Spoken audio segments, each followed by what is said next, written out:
আসসালামু আলাইকুম রহমতুল্লাহ। ন্যারেশনের ৮ number part নিয়ে আপনাদের সামনে আবার হাজির হলাম।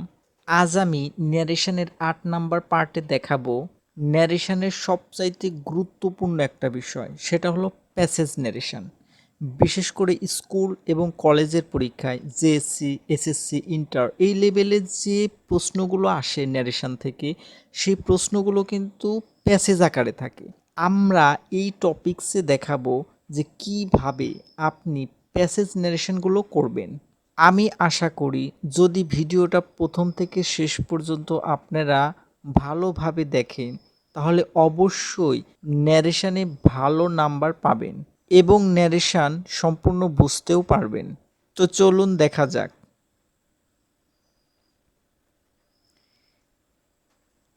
Passage narration. আমি প্যাসেজ ন্যারেশন কিছু রুল দিয়েছি, যেগুলো আপনারা দেখলে বুঝতে পারবেন যে প্যাসেজ ন্যারেশনটা আসলে কিভাবে করতে হয়। প্যাসেজ ন্যারেশন ছোট ছোট সেন্টেন্স ন্যারেশনের মতো একই নিয়ম দ্বারা পরিবর্তিত হয়, তবে প্যাসেজ ন্যারেশনের জন্য কতগুলো বিশেষ নিয়মকানুন মেনে চলতে হয়। এটা খুব গুরুত্বপূর্ণ বিষয়। সেটা কি? অনেকে ভাবে আমি ফার্স্ট টাইমই প্যাসেজ ন্যারেশন করব, আসলে সেটা কখনোই সম্ভব নয়। আপনাকে আগে ছোট ছোট যে সেন্টেন্স ন্যারেশনগুলো আছে সেগুলো জানতে হবে। যদি আপনি সেগুলো না জানেন, তাহলে কিন্তু আপনি প্যাসেজ ন্যারেশনটা করতে পারবেন না। শুধু তাই নয়, আপনি বুঝতেও পারবেন না। আর আমি এই ছোট ছোট সেন্টেন্সের ন্যারেশনগুলো পূর্ববর্তী পার্টে দেখিয়েছি। আপনি যদি সেগুলো না দেখে থাকেন তাহলে দেখে আসেন, তাহলে অবশ্যই বুঝতে পারবেন। তো এখান থেকে এটাই বোঝা গেল যে প্যাসেজ ন্যারেশনের জন্য বিশেষ কিছু নিয়মকানুন থাকলেও আসলে সেন্টেন্স ন্যারেশনের যে নিয়মটা রয়েছে, আমরা ওই রুলগুলো ফলো করেই প্যাসেজ ন্যারেশনটা করব। রুল ১, সমগ্র ন্যারেশনটি পড়ে বক্তা ও শ্রোতা নির্ণয় করতে হবে। অর্থাৎ যে প্যাসেজ ন্যারেশনটা থাকবে সেটা পরীক্ষায় আসার পরে আপনি হুট করে প্রথম থেকে অ্যান্সার করতে পারবেন না। আপনাকে প্রথমে ফার্স্ট টু লাস্ট পড়ে নিতে হবে, এ টু জেড। এখানে দেখতে হবে আসলে কথাটা বলতেছে কি এবং কথাটা শুনতেছে কি। যে বক্তা কথাটা বলতেছে সে কতটুকু কথা বলতেছে এবং তার কথাটা কোনটুকু, এবং যে শ্রোতা সে আবার কোথা থেকে কথাটা শুরু করছে, এটা আপনাকে প্রথমে পড়ে বুঝে নিতে হবে। এটা নির্ণয় করার পরই আপনি কেবল ন্যারেশনের অ্যান্সার লেখা শুরু করবেন। তারপর রুল ২, সমগ্র ন্যারেশনে শ্রোতার নাম উল্লেখ না থাকলে বক্তা যাকে উদ্দেশ্য করে কথা বলছে সেই ব্যক্তি শ্রোতা, অর্থাৎ হি অথবা সি ধরে নিতে হবে। এটা একটা গুরুত্বপূর্ণ বিষয়। দেখা গেল যে একটা লোক কথা বলতেছে, এখন যে বলতেছে সে তো বক্তা, কিন্তু যে কথাটা শুনতেছে সে কিন্তু শ্রোতা। দেখা গেল পুরো প্যাসেজ ন্যারেশনের মধ্যে কোথাও শ্রোতার নাম উল্লেখ নাই, কিন্তু তাহলে আপনি কিভাবে ন্যারেশন করবেন? এখানে কিন্তু সাবজেক্ট, রিপোর্টিং ভার্ব, তারপরে আপনাকে অবজেক্টটা দিতে হবে, অর্থাৎ শ্রোতা নামটা দিতে হবে। কিন্তু এখানে শ্রোতা যদি না থাকে তাহলে আমি কি করব? তাহলে হি অথবা সি ধরে করব। এখানে ছেলে যদি হয় তাহলে হি দেব, আর যদি মেয়ে হয় সেই ক্ষেত্রে সি দেব। একটা উদাহরণ দেখলে বুঝতে পারবেন। যেমন ডাইরেক্ট ন্যারেশনে আছে, রহিম সেইড, রহিম বলেছিল, will you go to school today, তুমি আজ স্কুলে যাবে? এখানে দেখেন রহিম বলেছিল, এই কথাটা কে বলেছিল? রহিম বলেছিল। কাকে বলেছিল? এখানে যে বলা হয়েছে will you go to school today, তাহলে এই কথাটা রহিম বলছে, কিন্তু কাকে বলছে? এখানে কিন্তু শ্রোতার নাম উল্লেখ নাই। তাহলে যদি না থাকে তাহলে আমরা হি অথবা সি দিয়ে করব। এখন ইনডাইরেক্ট করলে উত্তরে কি হবে? রহিম আক্সড, এখানে রিপোর্টিং ভার্বটা সেইড আছে, তার পরিবর্তে আমরা আক্সড বসালাম। কেন? কারণ এখানে যে রিপোর্টেড স্পিচটা রয়েছে, এই রিপোর্টেড স্পিচের লাস্টে একটা প্রশ্নবোধক চিহ্ন আছে, যার দ্বারা আমরা বুঝতে পারছি এটা হচ্ছে ইন্টারোগেটিভ সেন্টেন্স। আর ইন্টারোগেটিভ সেন্টেন্সে রিপোর্টিং ভার্বটা আক্সডে পরিণত হয়। এখানে আক্সড ইডি যোগ করা হয়েছে কারণ সেইটা পাস্ট টেন্সে আছে। তাহলে রহিম আক্সড, রহিম জিজ্ঞাসা করেছিল কাকে, যেহেতু আমার শ্রোতার নাম উল্লেখ নাই সেই ক্ষেত্রে আমরা হিম অথবা হার ধরে নিতে পারি। এখন কথা হলো এখানে তো হি অথবা সি লেখছি, তাহলে এখানে হিম হার কি করে হলো? এখানে হি অথবা সি এটা সাবজেক্ট রূপ, যেহেতু আমাদের এখানে ভার্ব আছে আস্কড আর এর অবজেক্ট রূপ হিসেবে আমরা বসাবো, তাহলে হির অবজেক্ট হচ্ছে হিম আর শির অবজেক্ট হচ্ছে হার। এখানে হিমটা হচ্ছে ছেলের ক্ষেত্রে, সেটা হচ্ছে মেয়ের ক্ষেত্রে। তাহলে যদি ছেলে হয় আপনি হিম বসাবেন, আর যদি মেয়ে হয় তাহলে হার বসাবেন। আমি এটা বোল্ড করে দিয়েছি বোঝার সুবিধার্থে, এখানে অবলিক দেওয়া আছে, যে কোনো একটা বসাবেন। তারপর দেখেন ইফ বইছে কেন, কারণ এটা ইন্টারোগেটিভ সেন্টেন্স আছে। আমরা জানি ইন্টারোগেটিভ সেন্টেন্সে ইনভার্টেড কমা উঠিয়ে দিয়ে সেখানে ইফ বসাতে হয়। তবে যদি ডাব্লিউএইচ কোশ্চেন দ্বারা প্রশ্ন করা হয় তাহলে কোনো কনজাকশান বসে না। যেহেতু এখানে ডাব্লিউএইচ কোশ্চেন দ্বারা প্রশ্ন করা হয় নাই, অক্সিলারি ভার্ব দ্বারা প্রশ্ন করা হয়েছে, সেই ক্ষেত্রে আমরা কনজাকশান ইফ বসালাম। তারপরে দেখেন ইউ, আমরা সাবজেক্ট নেব। ইউ কোন পার্সন? Second person. তাহলে সেকেন্ড পার্সন হলে রিপোর্টিং ভার্বের অবজেক্ট দ্বারা পরিবর্তন করতে হবে। তাহলে এখানে রিপোর্টিং ভার্ব হচ্ছে সেইড, যার অবজেক্ট নাই। আর আমরা জানি অবজেক্ট না থাকলে সেখানে হি অথবা সি ধরে করতে হবে। তাহলে আমরা লিখতে পারি হি অবলিক সি, অর্থাৎ হি দিলেও হবে সি দিলে হবে। মনে রাখতে হবে এখানে যদি আমি হিম দিই তাহলে দিতে হবে হি, এখানে হার দিলে দিতে হবে সি। তারপর আমাদের ভার্ব দেখেন এখানে উইলের পাস্ট টেন্স উড। কেন? কারণ এখানে আমরা জানি রিপোর্টিং ভার্বটা যে টেন্সে থাকে রিপোর্টের স্পিচটা ওই টেন্সেই থাকবে। এখানে রিপোর্টিং ভার্ব সেইড আছে পাস্ট টেন্সে, তাই উইলের পাস্ট টেন্স বসাতে হবে উড। তারপরে গো, তারপরে টু, তারপরে স্কুল। আমরা জানি টুডে থাকলে কি হয়? That day. এই হচ্ছে ফুল স্টপ। পরের 3 নাম্বার রুলটা দেখেন, রিপোর্টিং ভার্ব শেষে থাকলে ইনডাইরেক্ট করার সময় তা প্রথমে লিখতে হবে। এটা একটা গুরুত্বপূর্ণ বিষয়। আমরা যখন ছোট ছোট সেন্টেন্স ন্যারেশন করেছিলাম তখন কিন্তু দেখেছিলাম যে রিপোর্টিং ভার্বটা সবসময় প্রথমে থাকে এবং তারপর রিপোর্টেড স্পিচটা থাকে। কিন্তু এখানে আপনাকে বুঝে নিতে হবে যে যখন আমরা প্যাসেজ ন্যারেশন করব তখন রিপোর্টিং ভার্বটা সেন্টেন্সের প্রথমেও থাকতে পারে, সেন্টেন্সের শেষেও থাকতে পারে। এমনকি আমি নিজে কোথাও কোথাও দেখেছি যে রিপোর্টিং ভার্বটা সেন্টেন্সের মাঝখানে আছে, অর্থাৎ বক্তা আগেও খানিক কথা বলছে, পরেও খানিক কথা বলছে, আর মাঝখানে রিপোর্টিং ভার্ব। তাহলে রিপোর্টিং ভার্ব যেখানেই থাকুক না কেন ইনডাইরেক্ট করার সময় অবশ্যই আমাদের সেটা প্রথমে লিখতে হবে। যেমন will you buy my hair, তুমি কি আমার চুল কিনবে? আক্সড ডেলা, ডেলা জিজ্ঞাসা করেছিল। এখানে রিপোর্টিং ভার্ব হচ্ছে আক্সড। তাহলে এটা কিন্তু আমার প্যাসেজ ন্যারেশনের লাস্টে দিয়ে আছে। তাহলে ইনডাইরেক্ট করার সময় আমি এটাকে কি লাস্টে রাখবো? না, এটাকে অবশ্যই আমার প্রথমে লিখতে হবে। তাহলে ইনডাইরেক্ট করলে কি হবে দেখেন, এখানে ডেলা আক্সড, প্রথমে ডেলা সাবজেক্ট তারপরে আক্সড ভার্ব। তাহলে আমরা প্রথমে এই রিপোর্টিং ভার্বটাকে প্রথমে নিয়ে আসলাম। তাহলে ডেলা আক্সড। এইবার ডেলা কাকে জিজ্ঞাসা করেছিল? এখন এখানে কিন্তু শ্রোতার নাম উল্লেখ নাই, তাই আমি হিম দিছি, যে তাহাকে জিজ্ঞাসা করেছিল। ওই যে হি অথবা সি ধরে নিতে হবে, তাহলে হির অবজেক্ট হচ্ছে হিম। এখানে দেখেন আমরা জানি এই বাক্যটা হচ্ছে ইন্টারোগেটিভ সেন্টেন্স, আর ইন্টারোগেটিভ সেন্টেন্সে ইনভার্টেড কমা উঠে যায় কনজাকশান ইফ বসে। তাহলে ইনভার্টেড কমা উঠে গেছে, বসালাম ইফ। তারপর সাবজেক্ট বসবে, এখানে ইউ হচ্ছে সাবজেক্ট। ইউ কোন পার্সন?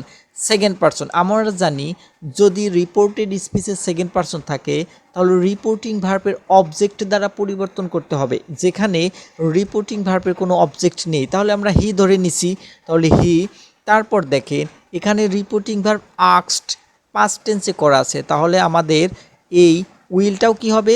পাস্টে করতে হবে। তাহলে উইলের পাস্ট হচ্ছে উড, তারপরে বাই। এখানে মাই মানে আমার, তাহলে মাই মানে আমার, তাহলে আমার। এটা কোন পার্সন?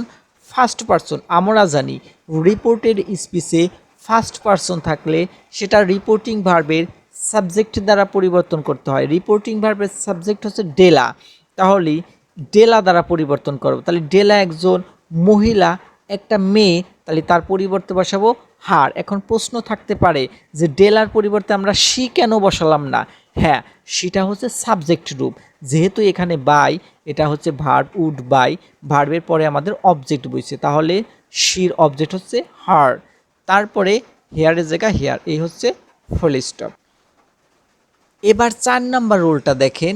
4 নাম্বার রুলে আছে ডাইরেক্ট স্পিচের অনেক ক্ষেত্রে একই বক্তার অধীনে 2 বা ততোধিক বিভিন্ন প্রকারের সেন্টেন্স যেমন অ্যাসার্টিভ, ইন্টারোগেটিভ, ইম্পারেটিভ ইত্যাদি সেন্টেন্স থাকলে ইনডাইরেক্ট করার সময় প্রত্যেকটি সেন্টেন্সকে অ্যান্ড দ্বারা যুক্ত করে ন্যারেশন এর যথাযথ নিয়মে পরিবর্তন করতে হয়। এটা একটা গুরুত্বপূর্ণ বিষয়, সবচাইতে ইম্পর্টেন্ট প্যাসেজ ন্যারেশনে। একজন বক্তা অনেক সময় একাধিক কথা বলে এবং সেই একাধিক কথাটা অ্যাসার্টিভ সেন্টেন্সও হতে পারে, ইন্টারোগেটিভ হতে পারে, ইম্পারেটিভ, অর্থাৎ একজন বক্তার আন্ডারে একাধিক সেন্টেন্স থাকতে পারে।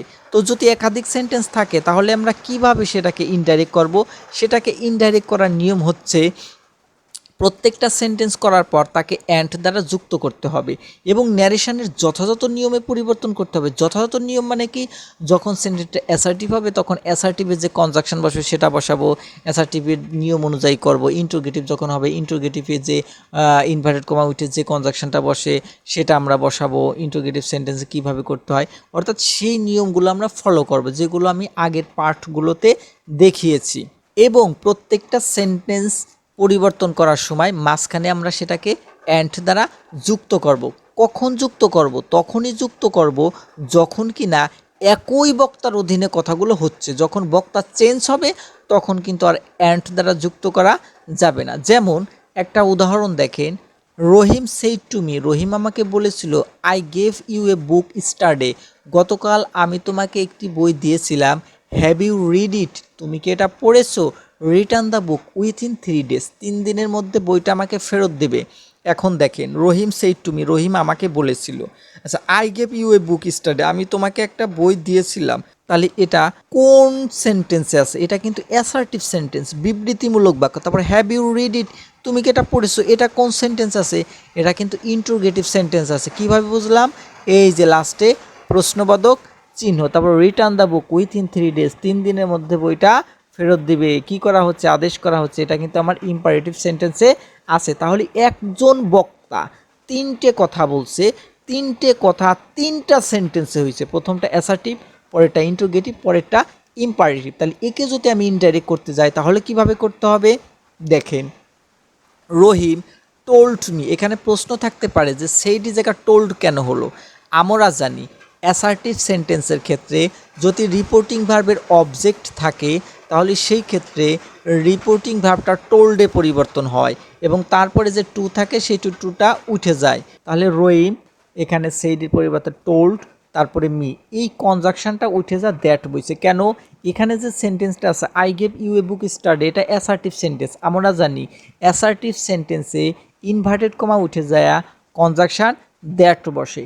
তারপরে আই আছে, আই কোন পারসন? First person. আমরা জানি রিপোর্টেড স্পিচে ফার্স্ট পারসন থাকলে সেটা রিপোর্টিং ভার্বের সাবজেক্ট দ্বারা পরিবর্তন করতে হয়। রিপোর্টিং ভার্বের সাবজেক্ট হচ্ছে রহিম, তাহলে আইকে আমরা রহিম দ্বারা পরিবর্তন করব। রহিমের পরিবর্তে বলছে হি। এখানে আছে গেভ, তাহলে গেভ মানে দিয়েছিল, তাহলে এটা কোন টেন্সে আছে? এটা হচ্ছে পাস্ট ইনডিফিনাইট আছে। আমরা জানি রিপোর্টেড স্পিচটা পাস্ট ইনডিফিনাইট থাকলে ইনডাইরেক্ট করার সময় সেটা পাস্ট পারফেক্টে করতে হয়। তাহলে এখানে পাস্ট পারফেক্ট টেন্সের গঠন হচ্ছে সাবজেক্ট প্লাস হ্যাড প্লাস মূল ভার্বের পাস্ট পার্টিসিপল। তাহলে হি তো বসালাম, তারপরে হ্যাড বসালাম, গেভের পাস্ট পার্টিসিপল গিভেন। ইউ কোন পারসন? You second person. তাহলে আমরা জানি রিপোর্টেড স্পিচের সেকেন্ড পারসন থাকলে সেটা রিপোর্টিং ভার্বের অবজেক্ট দ্বারা পরিবর্তন করতে হয়। অবজেক্ট আছে মি, তার মানে ইউকে আমি মি দ্বারা পরিবর্তন করব। তাহলে মির জায়গা মি, তারপর হচ্ছে এ, তারপরে বুক, স্টারডে থাকলে হবে দ্য প্রিভিয়াস ডে। এই কিন্তু আমার একটা বাক্য হয়ে গেছে। তাহলে পরের বাক্যটা যখন আমি করব, পরের বাক্যটা আমার ইন্টারোগেটিভ সেন্টেন্স আছে। তাহলে ইন্টারোগেটিভ সেন্টেন্সকে কিভাবে ন্যারেশন করতে হয় সেই অনুযায়ী এই সেন্টেন্সটাকে আমরা ন্যারেশন পরিবর্তন করব। তার পূর্বে আমাকে কি করতে হবে? এই যে নিয়মে আছে অ্যান্ড দ্বারা যুক্ত করতে হবে। তারপরে দেখেন অ্যান্ড, এই যে আমি এটাকে বোল্ড করে দিছি যাতে বুঝতে সুবিধা। অ্যান্ড দ্বারা যুক্ত করার পর এখন আমার ইন্টারোগেটিভ সেন্টেন্সে যেভাবে ন্যারেশন করতে হয় সেভাবে করব। তাহলে আমরা জানি ইন্টারোগেটিভ সেন্টেন্সে ইনভার্টেড কমা উঠে যাবে, তার পরিবর্তে বসবে আস্কড। এখন প্রশ্ন হলো যে এখানে তো ইনভার্টেড কমা নেই, আছে তো, এই যে প্রথম থেকে ইনভার্টেড কমা লাস্ট পর্যন্ত আছে, তার মানে একজন বক্তা এই পুরো কথাখানি বলছে, ইনভার্টেড কমা দিয়ে আটকা দিয়েছে। এখানে প্রত্যেকটা সেন্টেন্সেই একটা করে ইনভার্টেড কমা আছে, যেটা উঠিয়ে দিয়ে অবশ্যই আমাদের কনজাংশন বসাতে হবে। তাহলে আক্সড, তাহলে এখানে ইনভার্টেড কমা উঠে যা, কি বসবে? ইফ। কেন বসবে? আমরা জানি ইন্টারোগেটিভ সেন্টেন্সে কনজাংশন ইফ বসে। তারপরে দেখেন ইউ, ইউটা কোন পারসন? সেকেন্ড পারসন, তাহলে রিপোর্টিং ভার্বের অবজেক্ট দ্বারা পরিবর্তন করব। অবজেক্ট আছে মি, তাহলে মির সাবজেক্ট হচ্ছে আই। তারপরে হ্যাবের পাস্ট টেন্স হ্যাড। কেন পাস্ট টেন্স হবে? আমরা জানি রিপোর্টিং ভার্বটা যে টেন্সে হয়, ইনডাইরেক্ট করার সময় রিপোর্টেড স্পিচটা ওই টেন্সেই হয়। তাহলে reporting verb said past tense আছে, তাহলে রিপোর্টেড স্পিচটা পাস্ট টেন্স হবে। তাহলে হ্যাবের পাস্ট হচ্ছে হ্যাড, তারপরে রিড আছে দিলাম রিড, তারপরে ইট থাকলে কি হয়? ইট থাকলে হয় দ্যাট। বাক্য শেষ। এবার পরের বাক্যটা করার সময় আবার কি করতে হবে? আবার অ্যান্ড দ্বারা যুক্ত করতে হবে। এই যে অ্যান্ড দ্বারা যুক্ত করছি, করার পর return the book within 3 days। Imperative sentence, আমরা জানি ইম্পারেটিভ সেন্টেন্সে এই রিপোর্টিং ভার্বটা কি হয়? টোল্ডে পরিবর্তন করতে হয়। তাহলে সেইডির পরিবর্তে টোল্ড। তারপরে আমরা জানি ইম্পারেটিভ সেন্টেন্সে ইনভার্টেড কমা উঠে যা, কনজাংশন কি বসে? টু। বসালাম টু, তারপরে রিটার্ন, তারপরে দ্য বুক, তারপরে উইথিন, তারপরে 3 days। এই হচ্ছে ফুল স্টপ। এখানে একটা গুরুত্বপূর্ণ বিষয়, যেহেতু এখানে বক্তা একজনই কথা বলতেছে, তাই আমাদের আক্সডের আগেও রহিম, আবার টোল্ডের আগেও রহিম লেখা যাবে না, যে রহিম আক্সড, রহিম টোল্ড, দরকার নাই। কেন? কারণ আমাদের প্রথমে এখানে রহিম টোল্ড মি, রহিম আমাকে জিজ্ঞাসা করেছিল। কি জিজ্ঞাসা করেছিল? ফুল কথাটা রহিমেরই আছে, তাই আমরা শুধুমাত্র এক জায়গায় রহিম লিখবো, বাকিগুলো রহিম লিখতে হবে না, বা তার প্রোনাউনও লেখা যাবে না। এবার পরের 5 নম্বর রুলটা দেখেন। 5 নম্বর রুলে রয়েছে রিপোর্টের স্পিচের সেন্টেন্সগুলো একই ধরনের হলে মানে দেখা গেল পূর্ববর্তী যে নিয়মটা দেখেছি, এটা অ্যাসার্টিভ ছিল, এটা ইন্টারোগেটিভ ছিল, এটা ইম্পারেটিভ ছিল, কিন্তু একজন বক্তা 3টা কথা বলছে বা 3টা বাক্য বলছে, কিন্তু 3টা বাক্য একই সেন্টেন্সে হয়েছে। দেখা গেছে 3টা বাক্য অ্যাসার্টিভ সেন্টেন্সে হয়েছে, আবার 3টা বাক্য ইন্টারোগেটিভ সেন্টেন্সে হয়েছে। যদি এরকম হয় তাহলে আমরা কিভাবে পরিবর্তন করব, এখন সেটা দেখব। অ্যাসার্টিভ এর ক্ষেত্রে যদি 3টা কথাই বা 3টা বাক্যই অ্যাসার্টিভ হয়, তাহলে সেটাকে কিভাবে ইনডাইরেক্ট করব। প্রথম সেন্টেন্সে সে অথবা টেল অথবা সেইড অথবা টোল্ড দ্বারা পরিবর্তন করব। এখানে মূলত 2টা শব্দ, একটা হচ্ছে সে আর একটা হচ্ছে টেল। সেটা প্রেজেন্টে, যদি রিপোর্টিং ভার্ব প্রেজেন্টে থাকে সে লিখবো, পাস্টে থাকলে সেইড। টেলটা প্রেজেন্টে আর এর পাস্ট হচ্ছে টোল্ড। প্রথম সেন্টেন্সে রিপোর্টিং ভার্ব আমরা এইটা দিয়ে পরিবর্তন করব। দ্বিতীয় সেন্টেন্সে অ্যান্ড অ্যাড অথবা অ্যান্ড অ্যাডের দ্বারা পরিবর্তন করব। এখানে একটাই শব্দ অ্যান্ড অ্যাড, এটা হচ্ছে যদি প্রেজেন্টে থাকে তাহলে অ্যান্ড অ্যাড দেব, যদি পাস্টে থাকে তাহলে অ্যান্ড অ্যাডেড দেব। তৃতীয় সেন্টেন্সে অলসো অ্যাড অথবা অলসো অ্যাডেড ইত্যাদি যোগ করব। দেখেন এখানেও একটা শব্দ অলসো অ্যাড, এখানে যদি পাস্টে থাকে তাহলে লিখতে হবে অলসো অ্যাডেড। একটা উদাহরণ দিলে স্পষ্ট হবে। দেখেন, রিনা সেই টু মিনা, রিনা মিনাকে বলেছিল I have lost my pen, আমি আমার কলম হারিয়ে ফেলেছি। My friend gave me it, আমার বন্ধু আমাকে এটা দিয়েছিল। নাও, এখন I have to buy another, আমাকে আর একটি কিনতে হবে। দেখেন এখানে 3টা বাক্য, I have lost my pen একটা, my friend gave me it একটা, now I have to buy another একটা। এখন 3টা বাক্য কিন্তু অ্যাসার্টিভ সেন্টেন্সে আছে, তাহলে এই ক্ষেত্রে আমার কি করতে হবে? প্রথমে সেইড অথবা টোল্ড দিয়ে পরিবর্তন করব, তারপরে অ্যান্ড অ্যাডেড, তারপরে অলসো অ্যাডেড। ইনডাইরেক্ট তাহলে দেখেন কিভাবে করি। এখানে রিনার জায়গায় রিনা আছে, সেইডের পরিবর্তে আমরা কি দেব? টোল্ড দেব। কেন টোল্ড দেব? আমরা জানি রিপোর্টিং ভার্বের অবজেক্ট থাকলে অ্যাসার্টিভ সেন্টেন্সে রিপোর্টিং ভার্বটা টোল্ডে পরিবর্তন করতে হয়। তারপরে মিনার জায়গা মিনা, ইনভার্টেড কমা উঠে যাক, দ্যাট বসাতে হবে। কেন? কারণ আমরা জানি অ্যাসার্টিভ সেন্টেন্সে কনজাংশন দ্যাট বসে।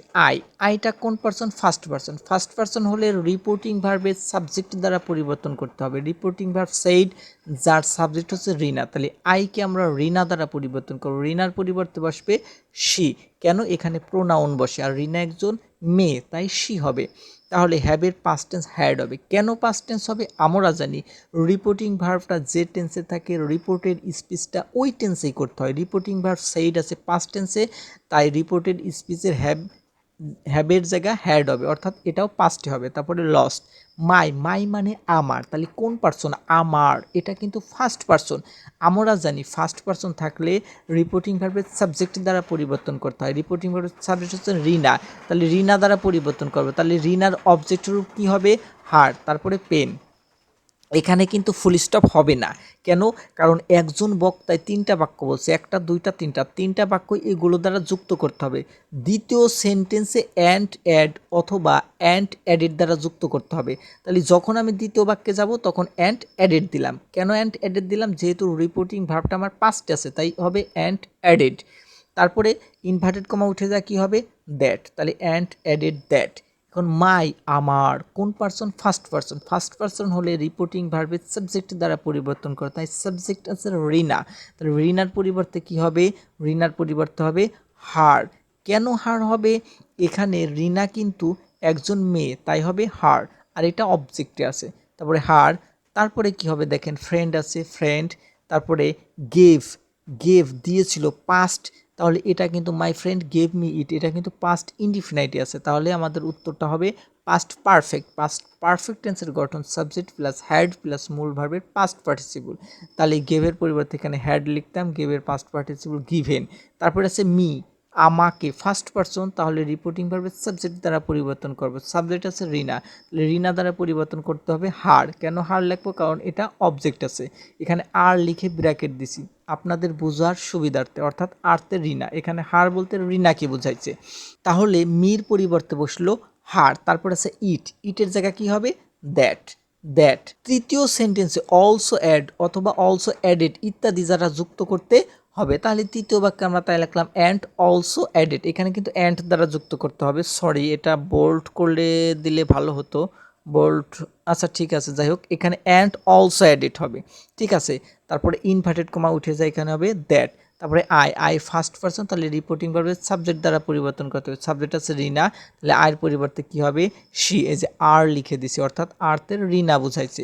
তারপরে দেখেন হ্যাভের পাস্ট টেন্স হবে হ্যাড, তারপরে আছে টু, তারপরে আছে বাই, তারপরে আছে অ্যানাদার। আর এই যে প্রথমে ছিল নাও, নাও থাকলে কি হয়?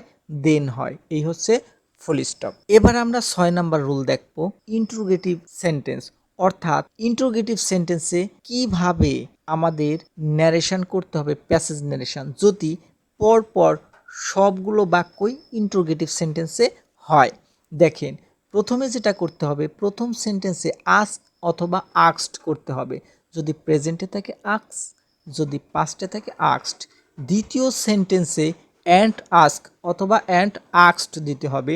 তৃতীয় সেন্টেন্সে অ্যান্ড অলসো আস্ক অথবা অ্যান্ড অলসো আক্সড ইত্যাদি হয়।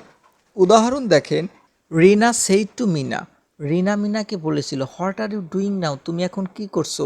Will you not go to school today, তুমি আজ বিদ্যালয়ে যাবে না? Is there any problem to you, তোমার কোনো সমস্যা?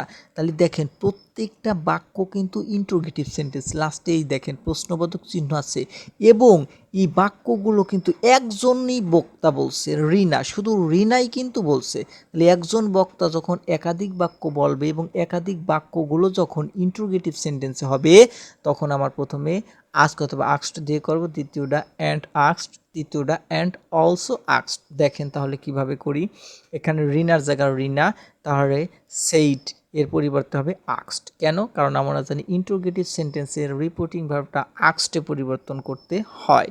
তারপরে মিনা, এখানে ইনভার্টেড কমা উঠে যায়, কিন্তু ইন্ট্রোগেটিভ সেন্টেন্সে কনজাংশন ইফ বসার কথা ছিল, কিন্তু এখানে ইফ বসে নাই। কেন বসে নাই? কারণ আমরা জানি ডাব্লিউএইচ কোশ্চেন দ্বারা প্রশ্ন করা হলে ইন্ট্রোগেটিভ সেন্টেন্সে ইফ কনজাংশন বসে না। তাহলে হটের জায়গা হট, এখানে সাবজেক্ট হচ্ছে ইউ, তাহলে ইউ হচ্ছে সেকেন্ড পারসন তুমি, তাহলে রিপোর্টিং ভার্বের অবজেক্ট দ্বারা পরিবর্তন করব, অবজেক্ট আছে মিনা, তাহলে মিনার পরিবর্তে হচ্ছে শি। তারপরে আর এর পাস্ট টেন্স হচ্ছে ওয়াজ। কেন? কারণ রিপোর্টিং ভার্বটা পাস্টে আছে। তারপরে ডুইং নাও থাকলে দেন হয়। আমরা এখন পরের বাক্য যাব, এখানে কিন্তু ফুল স্টপ হবে না। পরের বাক্য যাওয়ার পরে আমরা কি করব, এই যে দ্বিতীয় সেন্টেন্সে অ্যান্ড আক্সড দ্বারা যুক্ত করতে হবে, তারপরে অ্যান্ড আস্কড। তারপরে দেখেন এখানে কিন্তু উইল অক্সিলারি ভার্ব দিয়ে প্রশ্ন করা হয়েছে, তাই আমাদের কনজাংশন বলছে ইফ। তারপরে ইউ কোন পার্সন, সেকেন্ড পার্সন, তাহলে রিপোর্টিং ভার্বের অবজেক্ট দ্বারা পরিবর্তন করতে হবে মিনা দ্বারা, তাহলে মিনার পরিবর্তে বসবে শি। তাহলে উইলের পাস্ট টেন্স কী হবে, উইলের পাস্ট টেন্স হবে উড। তারপরে আছে নট, তারপরে আছে গো টু স্কুল, এখানে টুডে থাকলে কি হবে দ্যাট ডে। বাক্য শেষ। এখন দেখেন পরেরটা আবার ইন্টারোগেটিভ সেন্টেন্স, তখন কি করব অ্যান্ড অলসো আস্কড দ্বারা যুক্ত করব, দিস অ্যান্ড অলসো আস্কড। তারপরে এখানে কনজাংশন বসবে ইফ। ইন্টারোগেটিভ সেন্টেন্সে কনজাংশন ইফ বসে, বসানোর পরে সাবজেক্ট বসে, সাবজেক্ট হচ্ছে দেয়ার, ইজের পাস্ট টেন্স কী হবে ওয়াজ, তারপরে অ্যানি, তারপরে প্রবলেম, তারপরে টু। ইউ ইউ কোন পার্সন, সেকেন্ড পার্সন, তাহলে রিপোর্টিং ভার্ব অবজেক্ট দ্বারা পরিবর্তন করবো অর্থাৎ মিনার দ্বারা, তাহলে মিনার পরিবর্তে হার। কেন মিনার পরিবর্তে হার, শি হলো না কেন, কারণ শি হচ্ছে সাবজেক্ট রূপ, যদি সাবজেক্টে থাকতো শি হইতো, এখানে যেহেতু আমার অবজেক্ট লাস্টে বসে হার, সেই ক্ষেত্রে আমার হার বসাতে হবে। এইবার 6 নাম্বার রুলটা দেখেন, রিপোর্টেড স্পিচের মধ্যে যদি কারো নাম উল্লেখ থাকে তবে ইনডাইরেক্ট করার সময় তা রিপোর্টিং ভার্বের পরে লিখতে হয়। আমরা অনেক সময় দেখি প্যাসেজ ন্যারেশনে কাউকে কথা বলার সময় তার নামটা উল্লেখ করে তারপরে বলে, যদি এরকম হয় তাহলে আমরা যখন সেটাকে ইনডাইরেক্ট করব তখন সেটা রিপোর্টিং ভার্বের অবজেক্টেই লিখে দেব, অর্থাৎ রিপোর্টিং ভার্বের পরে। দেখেন শি সেড, সে বলেছিল হোয়ার আর ইউ গোয়িং, তুমি কোথায় যাচ্ছ নাসিমা। এখন সে কিন্তু কথা এভাবে বলতে পারতো যে তুমি কোথায় যাচ্ছ, কথা শেষ। তারপরেও সে নির্দিষ্ট করে নাম উল্লেখ করে বলতেছে কোথায় যাচ্ছ নাসিমা। তাহলে যদি এরকম হয় তাহলে ইনডাইরেক্ট করার সময় সেটা রিপোর্টিং ভার্বের অবজেক্টে লিখবো। এই দেখেন কিভাবে লিখবো, শি আস্কড, সে জিজ্ঞাসা করেছিল নাসিমা, নাসিমাকে দেখছেন এখানে কিন্তু আমার রিপোর্টেড স্পিচটা, এই যে নাসিমা রিপোর্টেড স্পিচের ভিতর নাম ছিল যেটা আমার রিপোর্টিং ভার্ব আস্কডের অবজেক্টেই বসে গেছে। তাহলে এখানে আস্কড কেন হলো, ইন্টারোগেটিভ সেন্টেন্সে রিপোর্টিং ভার্বটা আস্কডে পরিবর্তন করতে হয়, তাহলে শি আস্কড নাসিমা। তারপরে এখানে কোনো কনজাংশন বসবে না যেহেতু ডাব্লিউএস কোশ্চেন, তাহলে হোয়ারের জায়গা হোয়ার, ইউ সেকেন্ড পারসন, রিপোর্টিং ভার্বের অবজেক্ট দ্বারা পরিবর্তন করব। রিপোর্টিং ভার্বের অবজেক্ট না থাকলে শি অথবা হি ধরে নিতে হবে, যেহেতু একজন মেয়ে তাই ধরলাম শি, আর এর পাস্ট টেন্স ওয়াজ, তারপর হচ্ছে গোয়িং, এই হচ্ছে ফুল স্টপ। এবার 7 নাম্বার রুলটা দেখেন, রিপোর্টিং স্পিচের মধ্যে যদি সম্বোধন পদ হিসেবে ব্রাদার, সিস্টার, ফ্রেন্ড, ম্যাডাম ইত্যাদি উল্লেখ থাকে তবে ইনডাইরেক্ট করার সময় addressing dot dot dot dot as দ্বারা শুরু করতে হয়। এটা একটা বিষয় যে অনেক সময় দেখা যায় তার যে রিপোর্টেড স্পিচের মধ্যে ব্রাদার, সিস্টার, ফ্রেন্ড, ম্যাডাম এই ধরনের শব্দগুলো থাকে, তাহলে সেই ক্ষেত্রে কিন্তু ইনডাইরেক্ট করার সময় অবশ্যই addressing dot dot dot as দ্বারা করতে হয়। এরকম অনেক জায়গায় কিন্তু আপনাদের বইতে দেখবেন সলিউশনে দেওয়া আছে, আপনারা অনেক বুঝতে পারেন না যে এই শব্দটা কোত্থেকে আসলো, কেন আসলো, কি হলো, এখন আপনারা সেটা দেখবেন। উদাহরণে দেওয়া আছে my friend have you finished reading the book, আমার বন্ধু তুমি কি শেষ করেছো পড়াটা। রানা সেইড টু কামাল, রানা কামালকে বলেছিল। এইবার দেখেন এই যে রিপোর্টেড যে স্পিচটা রয়েছে এই রিপোর্টেড স্পিচের মধ্যে ফ্রেন্ড এই শব্দটা কিন্তু আছে, তাহলে আমাদের অ্যাড্রেসিং ডট ডট অ্যাজ দ্বারা ইনডাইরেক্ট করতে হবে। তাহলে ইনডাইরেক্ট কী হবে, প্রথমেই addressing dot dot dot dot as, এখন প্রশ্ন ছিল এই ডট ডটের মধ্যে কী বসবে। এবার দেখেন কামাল বইছে কিভাবে, রানা সেইড, রানা বলেছিল, কাকে বলেছিল, কাকে সম্বোধন করে বলেছিল, কাকে সে বলেছিল যে আমার বন্ধু, মাই ফ্রেন্ড আমার বন্ধু, তাহলে রানা বলেছিল কাকে, কামালকে বলেছিল, তাহলে যাকে উদ্দেশ্য করে বলেছিল ওইটাই কিন্তু বসবে, তাহলে অ্যাড্রেসিং কামাল, তারপরেই অ্যাজ বসে গেছে।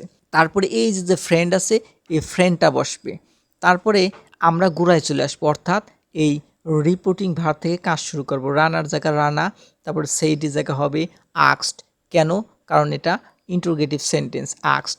তারপরে কামাল, এই কামালের পরিবর্তে বসাবো হিম, এখানে বসার কথা ছিল রানা আস্কড কামাল, কিন্তু এখানে কেন বসলো না কামাল, কারণ এই যে অ্যাড্রেসিং মাঝখানে কামাল আমরা অলরেডি বসাই দিছি, তাই এখানে এর প্রোনাউনটা লিখলেই হবে, আর এখানে প্রোনাউনটাই লিখতে হবে, কামাল লেখা যাবে না। এখানে হিম কেন লিখছি, কারণ এটা অবজেক্টে আছে তাই আমাদের হিম হয়েছে, হি হবে না। এখানে আমি ব্র্যাকেটে কে লিখে দিয়েছি যা থেকে বোঝা যায় হিম মানে কামাল। তারপরে ইনভার্টেড কমা উঠে যায়, এখানে বসবে ইফ, কেন, কারণ ইন্টারোগেটিভ সেন্টেন্সে কনজাংশন ইফ বসে। তারপরে ইউ, ইউর পরিবর্তে বসবে হি, কারণ ইউ কোন পার্সন? Second person. ইউ যদি সেকেন্ড পার্সন হয় রিপোর্টিং ভার্ব সেইড আর অবজেক্ট দ্বারা পরিবর্তন করতে হবে। অবজেক্ট আছে কামাল, তাহলে কামালের পরিবর্তে কি বসবে? হি। এই যে আমি কে লিখে দিছি। তারপরে দেখেন হ্যাভের পাস্ট টেন্স হবে হ্যাড, তারপরে ফিনিশড রিডিং দ্য বুক। এবার 8 নাম্বার রুলটা দেখেন, রিপোর্টেড স্পিচের মধ্যে যদি স্যার উল্লেখ থাকে তবে ইনডাইরেক্ট করার সময় স্যার এর পরিবর্তে রেসপেক্টফুলি অথবা পলিটলি লিখতে হয়। এটা একটা গুরুত্বপূর্ণ বিষয়, বিশেষ করে প্রায় ন্যারেশনে স্যার শব্দটা থাকে, যার কারণে কিন্তু স্টুডেন্টরা অনেক ভুল করে। এখানে কিন্তু রেসপেক্টফুলি অথবা পলিটলি অথবা মানে হচ্ছে এখানে যে কোনো এক লিখলেই হবে। যদি রেসপেক্টফুলি লেখেন ঠিক আছে, যদি পলিটলি লেখেন ঠিক আছে, দুইটার মধ্যে যে কোনো আপনারা একটা বানান মুখস্থ করে নেবেন।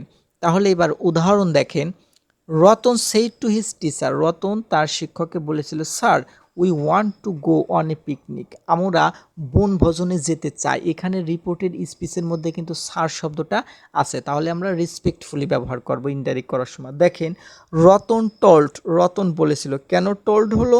কারণ এটা কিন্তু আমার অ্যাসার্টিভ সেন্টেন্সে আছে, প্লাস এখানে অবজেক্ট আছে, অবজেক্ট থাকলে রিপোর্টিং ভার্বটা টোল্ডে পরিবর্তন করতে হয়। তারপরে হিজ, তারপরে টিচার। এই যে এখানে বলছিল স্যার উল্লেখ থাকে, তবে ইনডাইরেক্ট করার সময় স্যার এর পরিবর্তে, তার মানে স্যার কিন্তু বসবে না, স্যারের পরিবর্তে রেসপেক্টফুলি, তারপরে কনজাকশন এখানে কি বসবে? দ্যাট বসবে। কেন? কারণ এটা অ্যাসার্টিভ সেন্টেন্স, অ্যাসার্টিভ সেন্টেন্সে ইনভার্টেড কমা উঠে যায়, কনজাকশন দ্যাট বসে। তারপরে উই, আমরা, কোন পার্সন? ফার্স্ট পার্সন, তাহলে রিপোর্টিং ভার্বের সাবজেক্ট দ্বারা পরিবর্তন করব। রিপোর্টিং ভার্বের সাবজেক্ট হচ্ছে রতন, তাহলে রতন, এখানে উই মানে আমরা, তাহলে তার পরিবর্তে অবশ্যই হবে দে, তাহারা। রিপোর্টিং ভার্ব সেইড পাস্টে আছে, তাহলে ওয়ান্টেড পাস্ট হচ্ছে ওয়ান্টেড, তারপরে টু, তারপরে গো, তারপরে অন এ পিকনিক, এই হচ্ছে ফুল স্টপ। এবার আমরা 9 নম্বর রুলটা দেখব। 9 নম্বর রুলে রয়েছে প্যাসেজ ন্যারেশনে অনেক সময় দেখা যায় সেন্টেন্সের প্রথমে সো, বাট ইত্যাদি থাকে। এক্ষেত্রে ইনডাইরেক্ট করার সময় সো এর পরিবর্তে দ্যাট ইজ হয় এবং বাট এর পরিবর্তে এক্সপ্রেস ডিসস্যাটিসফ্যাকশন ব্যবহৃত হয়। এরকম অনেক সময় থাকে, বাট শব্দটা কম থাকে, সো শব্দটা মাঝে মধ্যেই দেখা যায়। যদি থাকে তাহলে সো এর পরিবর্তে দ্যাট ইজ হোয়াই দেবো। এক্ষেত্রে কিন্তু জেএসসি অর্থাৎ ক্লাস 8এও কিন্তু সো শব্দটা থাকে। আপনি যদি ব্যাকরণের যে মডেলগুলো আছে সেগুলো যদি লক্ষ্য করেন তাহলে কিন্তু আপনি এটা দেখতে পারবেন। একটা উদাহরণ দিলে বুঝতে পারবেন। রিনা সেইড টু মিনা, রিনা মিনাকে বলেছিল, I feel unwell so I shall not go to school today. এখানে দেখেন, এখানে কিন্তু সো, এই যে সো শব্দটা আছে, তাহলে সো থাকলে কিন্তু আমার দ্যাট ইজ হোয়াই দিয়ে করতে হবে। এখন এটাকে যদি ইনডাইরেক্ট করি তাহলে কি হবে? এখানে দেখেন টুডের পরে এখানে একটা ইনভার্টেড কমা হবে, এখানে এই যে এখানে ইনভার্টেড কমা হবে, ঠিক আছে, এটা ওঠে নাই। তো ইনডাইরেক্টে হবে রিনার জায়গা রিনা, সেইডের পরিবর্তে টোল্ড, যেহেতু এটা অ্যাসার্টিভ সেন্টেন্স, তারপরে মিনার জায়গা মিনা, তারপরে এখানে ইনভার্টেড কমা উঠে যায়, কনজাকশন হবে দ্যাট। অ্যাসার্টিভের ক্ষেত্রে আই হচ্ছে আমি, first person, reporting verb said যার সাবজেক্ট দ্বারা পরিবর্তন করব রিনা দ্বারা, রিনার পরিবর্তে বসবে শি।